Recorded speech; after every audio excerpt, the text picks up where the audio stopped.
मुंबई से सटे पालघर जिले के दहानू फेस्टिवल 3 का उद्घाटन पालघर के महाराष्ट्र राज्य वन मंत्री और पालघर के पालक मंत्री गणेश नाइक के हाथों हुआ संपन्न। 4 लाख से अधिक लोग आने की उपस्थिति। मुंबई से सटे पालघर जिले के दहानू फेस्टिवल 3 का उद्घाटन महाराष्ट्र राज्य के वन मंत्री व जिला पालक मंत्री गणेश नाइक के करकमलों से संपन्न हुआ।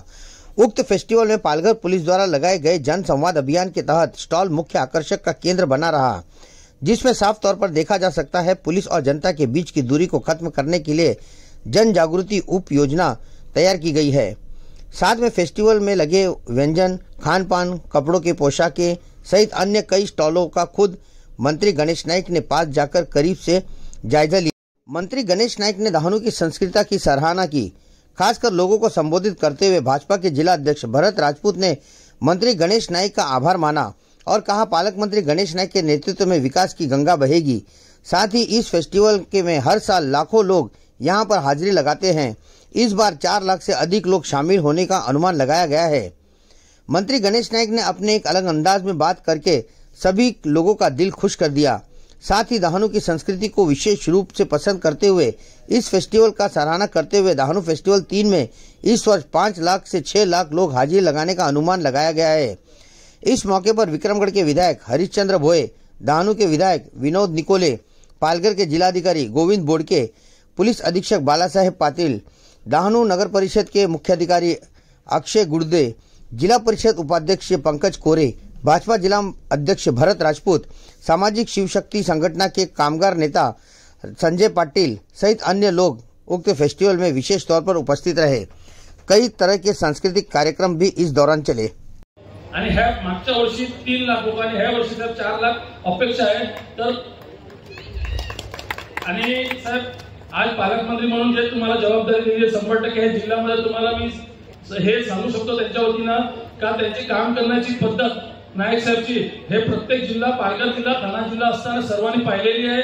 आणि तुम्हाला हे सांगतो की आपल्या जिल्ह्यामध्ये जास्तीत जास्त विकास त्यांच्या माध्यमातून कमी होणार आणि त्यांच्या जनता दरबारची त्यांची जी पॅटर्न आहे काम करायची खरोखर तुम्हाला जे 2-2 महिन्यामध्ये जेव्हा जनता दरबार लागतील तर हे जे समस्या आहे आपल्या जिल्ह्यामध्ये किरकोळ समस्या आहेत त्यांच्या माध्यमातून 100% पार पडणार हे तुम्हाला मी त्यांच्या वतीने आश्वासित करतो। कारण त्यांच्यावर जे प्रेम पाहिलं जेव्हा पालकमंत्री झाले तर सर्वच पक्षाचे लोक येतात भेटायला।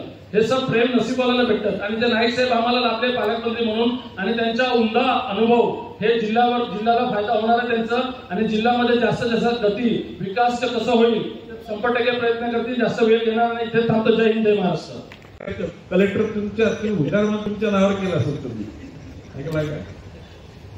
हे आता ती आपल्या नगरपालिकेची झाली अशा प्रकारचं अक्षय गुर्दे यांनी सांगितलं की आता ही दिस प्रॉपर्टी बिलॉंग टू नगरपालिका।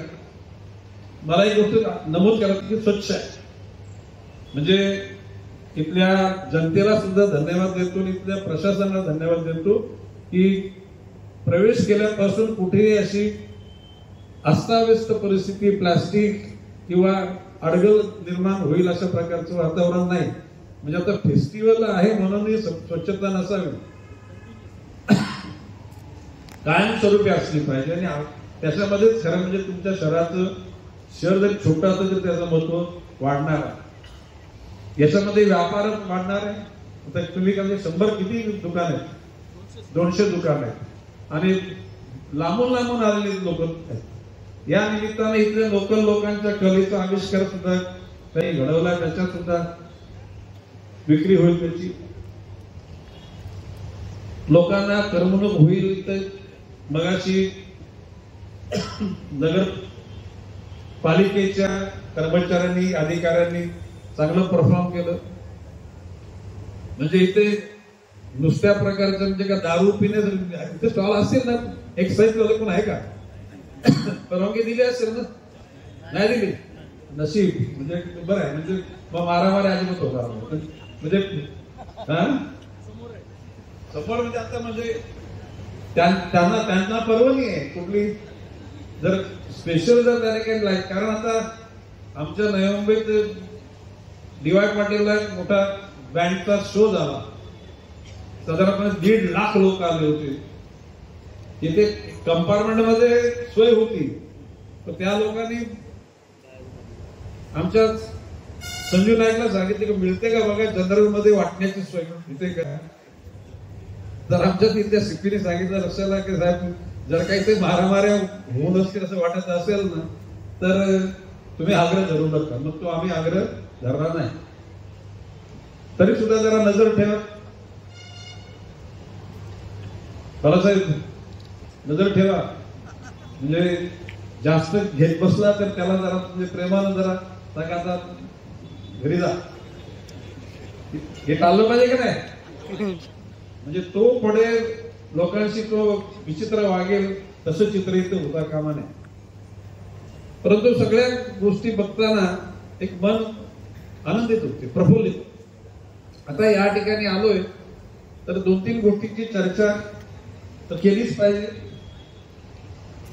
आता आपल्याकडचा एक ढोडी नावाचा कुठल्यातरी पक्षाचा असतो, आपला त्याची काय घेणं, तो काय बेपत्ता झाला. आता काय त्याचा ट्रॅक लागला असं बाबासाहेब पाटलांनी मला सांगितलं. त्याचा बंदोबस्त प्रॉपर वेळी झाला पाहिजे. कोणी घटक असो, माझं म्हणणं आहे की जगण्याचा प्रत्येक माणसाला अधिकार आहे. त्याचा अधिकार अबाधित राहिला पाहिजे. तो कुठल्या धर्माचा, जातीचा, पंथाचा, वर्णाचा, पक्षाचा असो, त्या माणसाचं जीवन सुखर राहिलं पाहिजे, निर्भयतेनं जगता आलं पाहिजे. आता येते मला एक दुसरी गोष्ट मी कलेक्टर साहेब लक्षात, आता 5 तारखेला येतोय त्यावेळेला इथं भूकंप का होतं त्याचा म्हणजे त्या तज्ञ लोकांकडून म्हणजे कधी पहिला सुरुवात झाली, टप्प्याटप्प्याने कधी त्याचे टप्पे झाले, त्याचा रिसर्च स्केल काय होता आणि याचे भविष्य काळात काय धोका वगैरे ती पण जनतेला आपल्याला अवेअरनेस करून दिलं पाहिजे. तर आता राहिला तिसरा वाढवण बंदराच्या मी स्पष्ट सांगते जनरल मॅनेजरला, या बंदराचा विकास होताना हा देशाचं नाव जगामध्ये निर्माण करणारा बंदर होणार आहे. परंतु तो बंदर निर्माण होताना ज्यांच्या परिसरात हे बंदर होणार आहे त्यांच्या जीवनाची वाटचाल ही शाश्वत असली पाहिजे. त्यांचं पुनर्वसन म्हणजे ज्याला बदल घडतो त्याला मानवाला त्या गोष्टी डायजेस्ट होत नाही. म्हणजे गतीनं जर बदल घडला तर त्या लोकांची मानसिकता सुद्धा आपल्याला अगोदरच बदलावी लागेल. त्यांच्यामध्ये अवेअरनेस आणून द्यावं लागेल. आणि जर का त्या सर्व लोकांच्या मुलाबाळांच्या शैक्षणिक बाबी, आरोग्याच्या, व्यापार, उद्योग या जर झाल्या तर हा वाढवण बंदर हा मी 97 साली मी पालकमंत्री असताना P&O कंपनीला तो बंदर देण्यात आला होता. त्याच वेळेला खरं म्हणजे तो बंदर झाला असता. असो